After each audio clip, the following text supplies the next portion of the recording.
So, I'm going to be talking about trans women and drug use.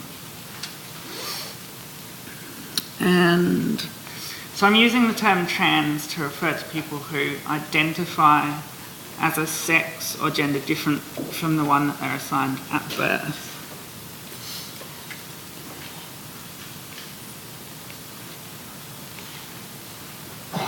So populations of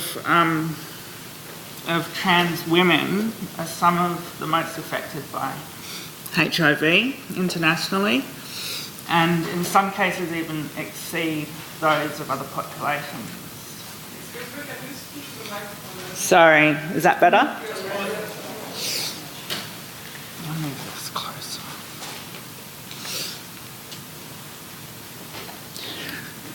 So yeah, there are some of the statistics of the prevalence of HIV. While the prominence of HIV among trans populations on the ground is undeniable, there's very little in the way of scientific data to back that up.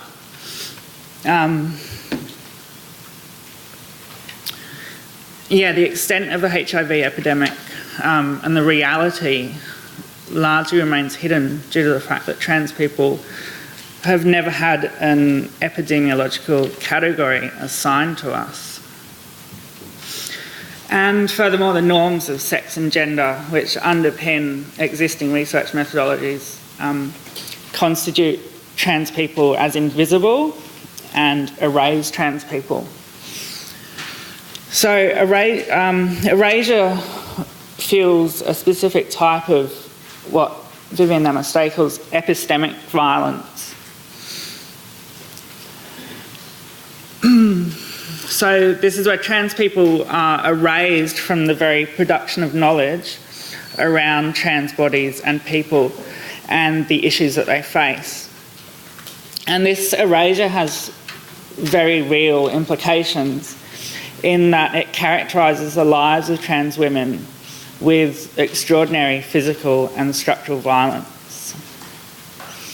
So there's an urgent need to transform the production of knowledge by involving the most marginal trans people in those processes of knowledge production, so that the most marginalised tends to be trans women of colour who are engaged in sex work and also who use drugs.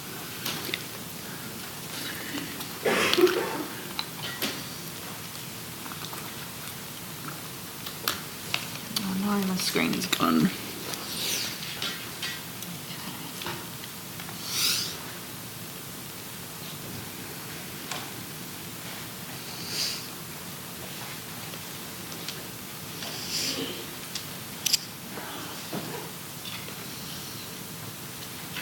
Okay, sorry about that.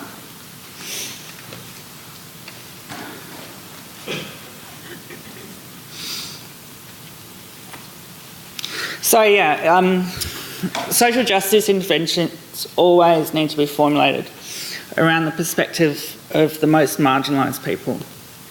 As I said before, trans women engaged in sex work, and particularly trans women of colour.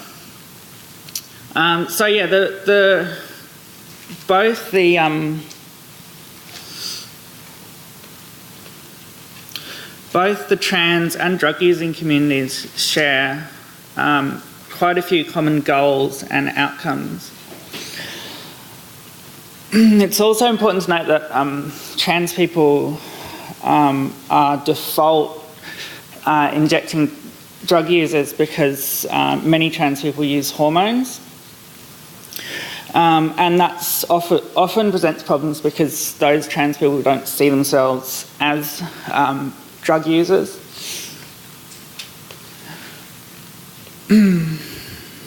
So a lot of issues around bodily autonomy are shared by the trans and drug using communities, and particularly the issue of pathologization.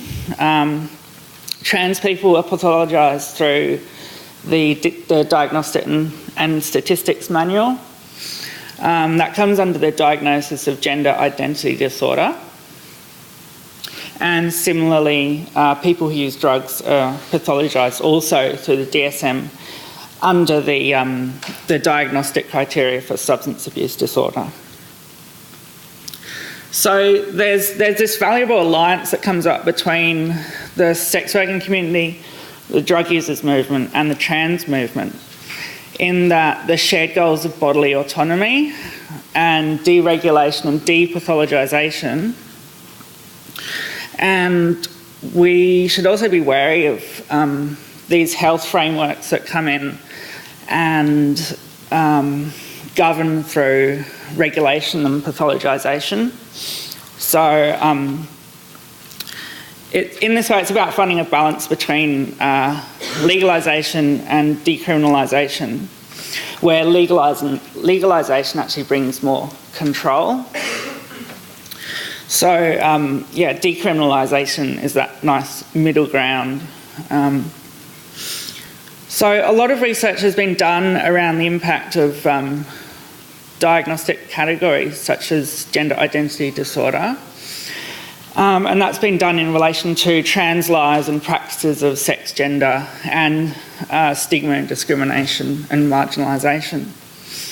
There could probably be more research done on the way substance abuse disorder, that diagnosis, the way that affects people's lives.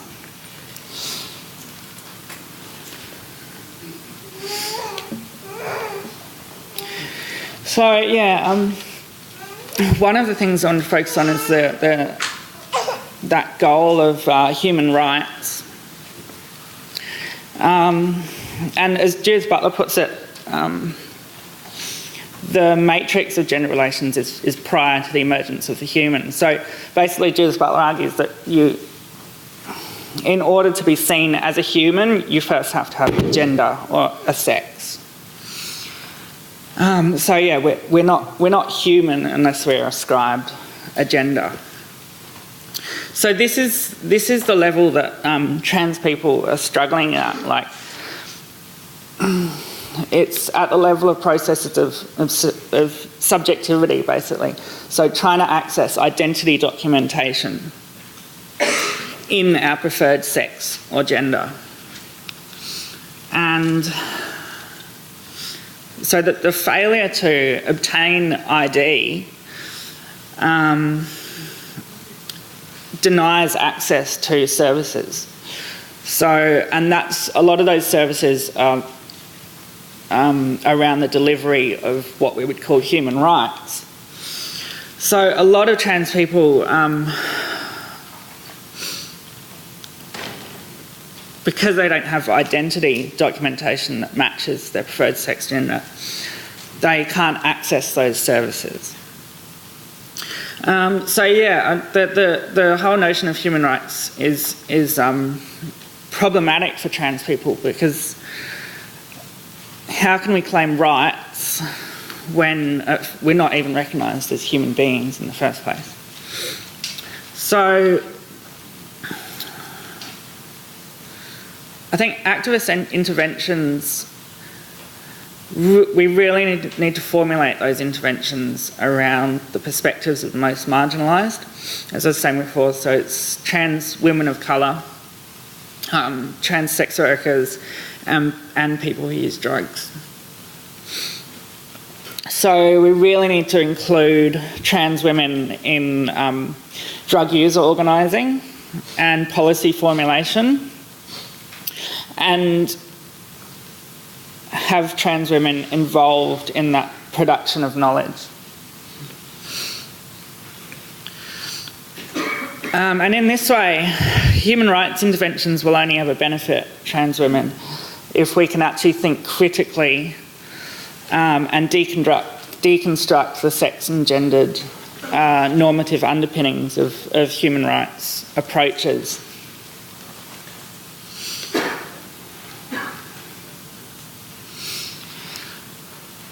So, yeah, we need critical thought in regards to the issue of sex gender.